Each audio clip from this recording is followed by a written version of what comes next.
હું થાકેલો હતો, પણ મનમાં એક અજાણી શાંતિ હતી. ઝાડની નીચે બેઠો હતો અને આંખ ક્યારે બંધ થઈ ગઈ એ ખબર જ ન પડી. જ્યારે આંખ ખુલી ત્યારે મને લાગ્યું કે કોઈ મારા વાવમાં આંગળીઓ ફેરવી રહ્યો છે. મેં આંખ ઉઘાડી.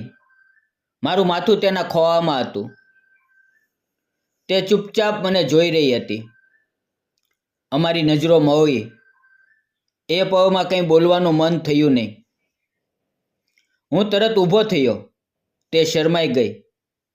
પછી મેં તેનો હાથ પકડી લીધો અને ત્યાંથી જ અમારી કહાનીની દિશા બદલાઈ ગઈ. તો નમસ્કાર દોસ્તો, મારું નામ રોહિત છે.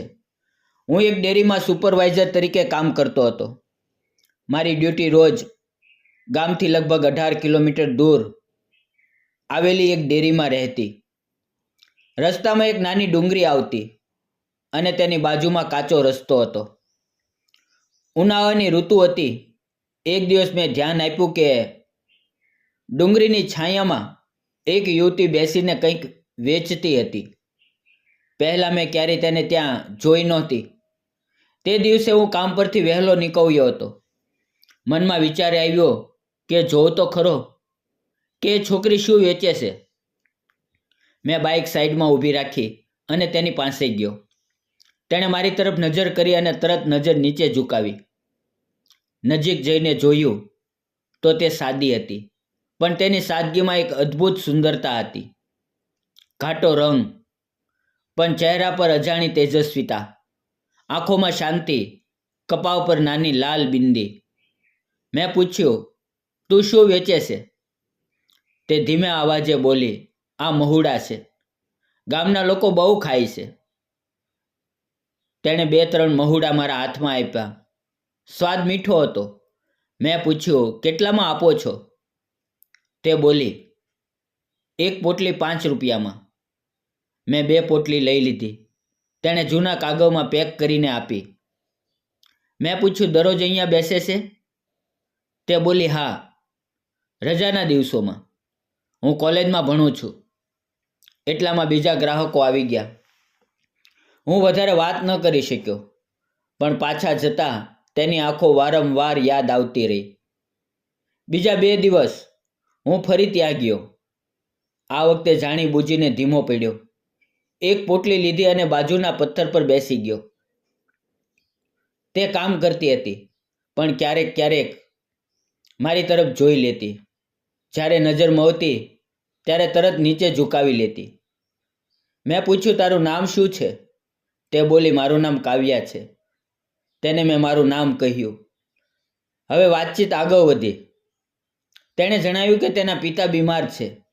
ઘર ચલાવવાની જવાબદારી તેના ઉપર છે. મહુડા, બોર, ક્યારેક રીંગણા, જે મળે તે વેચે છે. થોડા દિવસોમાં અમારી ઓળખાણ વધતી ગઈ. રોજ રસ્તામાં રોકાવું મારું નિયમિત બની ગયું. હું તેના વિશે વધુ જાણવા લાગ્યો અને તે પણ મારા વિશે પૂછવા લાગી. એક દિવસ તેણે કહ્યું, મારો નાનો ભાઈ છે. તે ભણેલો છે, પણ કામ નથી મળતું. હું ડેરીમાં હતો એટલે મેં કહ્યું, તેને આવતીકાલે મોકલજે. તેના ચહેરા પર જે ખુશી આવી એ શબ્દોમાં સમજાવી શકાય એવી નહોતી. બીજા દિવસે તેનો ભાઈ આવ્યો. મેં તેને કામ અપાવી દીધું. એ સાંજે કાવ્યા મારી રાહ જોઈને બેઠી હતી. મને જોઈને તે હસી. મેં મહુડા લીધા તો તેણે પૈસા લેવાની ના પાડી. એક દિવસ મેં મજાકમાં કહ્યું, તું રોજ ડુંગળી નીચે બેસે છે, પણ ઉપર ક્યારે ગઈ છે? તે હસી. તમે આવશો તો લઈ જઈશ. રવિવાર ઉપર જવાનું નક્કી થયું. તે દિવસે તે હલકા રંગની ચણિયાચોળી પહેરીને આવી હતી. વાવમાં ગજરો, હું બોટલ અને થોડું ખાવાનું લઈને આવ્યો હતો. અમે ધીમે ધીમે ડુંગળી ચડવા લાગ્યા. રસ્તામાં તે મને હાથ આપતી. તેનો હાથ પકડતા મને અજાણી ગરમી અનુભવાતી. ઉપર પહોંચીને અમે એક મોટા વડના ઝાડ નીચે બેઠા. મહુડા ખાધા, વાતો કરી. તે હસતી ત્યારે આખું વાતાવરણ જીવંત થઈ જતું. પછી અમે મંદિરમાં ગયા. ત્યાં શાંતિ હતી, પવન હતો, પણ અમને થાક લાગ્યો હતો. અમે ઝાડ નીચે આરામ કરવા બેઠા. મને ક્યારે ઊંઘ આવી ગઈ ખબર જ ન પડી, પણ જ્યારે મારી આંખ ખુલી ત્યારે માથું તેના ખોળામાં હતું. તે મને જોઈ રહી હતી. એ પળમાં કોઈ શબ્દની જરૂર નહોતી. હું ઊભો થયો તો તે શરમાઈ ગઈ. મેં કહ્યું, કાવ્યા, કાવ્યા, તું મને ગમે છે. તે કાંઈ બોલી નહીં, પણ તેના હાથમાં મારા હાથમાં આવી ગયા. એ જ જવાબ હતો. પછીના દિવસો સપના જેવા હતા. ક્યારેક ડુંગળી, ક્યારેક ડેરી, ક્યારેક બસ વાતો. એક દિવસ હું તેને મારી ડેરી બતાવવા લઈ ગયો. ત્યાં બધા મને સાહેબ કહેતા, તેને મેડમ કહીને બોલાવતા. તેના ચહેરા પર ગર્વ હતો. અંતે મેં તેના ઘરે વાત કરી. તેનો પરિવાર ગરીબ હતો, પણ મનથી અમીર. તેણે મને સ્વીકાર્યો. પછી થોડા મહિનામાં અમારા લગ્ન થયા. આજે પણ અમે રવિવારે ડુંગળી ઉપર જઈએ છીએ, મહુડા ખાઈએ છીએ, ઝાડ નીચે બેસીએ છીએ અને એ પળ યાદ કરીએ છીએ જ્યારે પ્રેમ શબ્દ વગર સમજાયો હતો. સાચું કહું તો પ્રેમ કોઈ મોટા વચનોમાં નથી, તે તો રોજિંદગી સાદી પળોમાં છુપાયેલો હોય છે. મિત્રો, તમને મારી પ્રેમ કહાની ગમી હોય તો પ્લીઝ વિડીયોને લાઇક, ચેનલને સબસ્ક્રાઈબ જરૂર કરજો.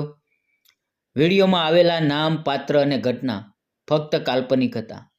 તેનો કોઈ પણ વ્યક્તિ, જાતિ કે ધર્મ સાથે સંબંધ નથી, અને જો એવું બન્યું હોય તો એક સંયોગ છે. તો પ્લીઝ એક નાની એવી કોમેન્ટ જરૂર કરજો. ફરી મળશું મિત્રો આવતીકાલે એક નવા વિડીયોની અંદર. ત્યાં સુધી આવજો. વિડીયો પૂરો જોવા બદલ આપ સૌનો દિલથી ખૂબ ખૂબ ધન્યવાદ મિત્રો.